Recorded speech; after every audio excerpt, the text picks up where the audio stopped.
TV channel. You're all staying safe and well, and we're going to look at a nice family film for Christmas time here in 2023, depending when you're watching this, of course. Could be any year, couldn't it, with these things? So we're going to have a look at a big budget film. This works out at, let me get the figures here, $125 million this cost. So not an unnecessarily low amount, not unnecessarily high as well. I've seen a lot more spent on that recently. I'm going to have a look at something called Wonka. Please, if you're new to the channel, push that subscribe button, push the bell notifications, everything.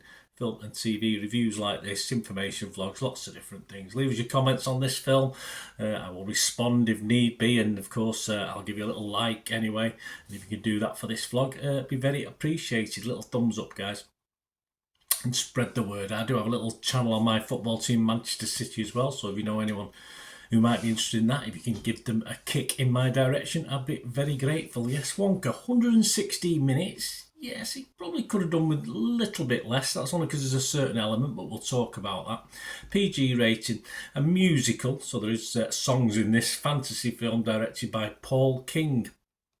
It tells your origin story, so this is how we started off. Well, more or less. Willy Wonka, a character in the 1964 novel Charlie and the Chocolate Factory by Roald Dahl, featuring his early days as a chocolatier. The film stars, of course, as the key guy, the main man, Timothée Chalamet in the title role, along with newcomer Carla Lane, and an interesting cast including Keegan-Michael Key, Patterson Joseph, Matt Lucas, Matthew Bainton, Sally Hawkins, Rowan Atkinson, Jim Carter, Tom Davis, Olivia Colman, and Hugh Grant. So mainly UK-based actors, but that doesn't take anything away from the quality. It was released in the UK on December the 8th. Yes, I'm recording this on December the 12th, so all scores and comments are at that date. It's not yet been released in the US. It's due out in the United States on December the 15th, 2023 by Warner Brothers. Right, Rotten Tomatoes, they sort of like this, 7.4 out of 10, 83% of the 120 critics were positive. That's 100 fresh, but there were 20 negatives, there were 20 rottens, and the consensus of the website with director Paul King at the helm and some solid new songs. Okay, at the ready, the warmly old-fashioned Wonka puts a suitably sweet spin on the classic character while still leaving some room for source material's darker undertones. Yes, perhaps not as much as we or I would have hoped for, but still there. Metacritic, the other site we look at, their average is 68 out of 100, so not quite as high, based on 38 critics. 27 were positive, 9 were mixed, and 2 were negative, so it is getting some negativity. Kevin Harley from Total Film, I do have a look at Total Film and Empire when I've got the reviews available, said simply, King's flair for transposing peak British TV comedy characters to film is also apparent, thanks to a fine support hall of Peep Show and Ghosts alumni. There you go. So Kevin liked the British element in this one. Ian Freer from Empire said, it may not scale the heights of his Paddington duo. Yes, of course, King was responsible for those. But Paul King's Wonka is a beguiling way to spend 116 minutes. Perfectly anchored by Chalamet's benevolent dandy. All together now, oompa, loompa, doompa-dee-doo. Internet Movie Database, Joe Public, you, me. 7,300 scores plus as I'm recording this, and a very, very healthy. I don't think this will change that much. 7.5 out of 10. So that brings me to my thoughts on this, and they did change slightly as I started to watch the film, and it sort of grew on me. It does have a sort of safe conveyor belt feel to it, that's for sure. So I can understand certain critique. I say we've got a couple of rottens there and Rotten Tomatoes, and we've got some negatives. And these critiques from certain quarters, critic and public.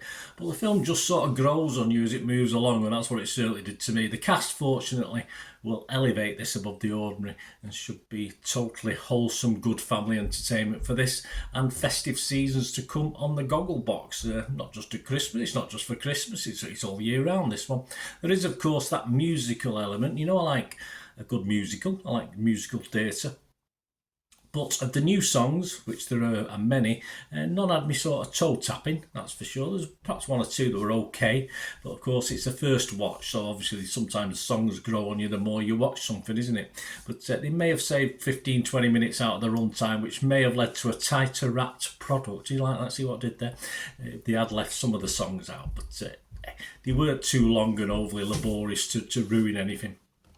There are comparisons, of course, to King's Paddington efforts, and generally agree it doesn't quite reach those heights, but a very good origin story, no doubt about it. Hugh Grant is excellent as the Oompa Loompa, and of course we do get a couple of reprises of the songs from past films, the Oompa Loompa song, and of course towards the end the Pure Imagination song as well. So all good. They're the best element. As far as songs are concerned, because you know them so well, they're the best bits about it.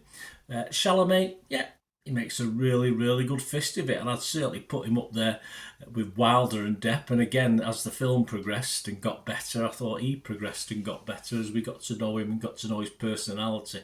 And the ending, well, it's a lovely ending. It's brought a tear to the proverbial glass eye, the ending. So stick around for that. Don't be missing the ending. I did like the ending.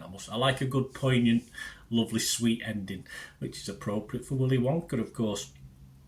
Overall, yes, to me it is Cadbury's white chocolate, which is pleasantly edible, but not more or better perhaps than Nestle Milky Bar. So it's almost up there with the other two films of this story, but not got quite. But it's, as I said, pleasantly edible in a lovely sort of way, and it'll be a sort of watch for generations to come. Yeah, I'll probably watch this again, no doubt, over the next few months, over the next few years.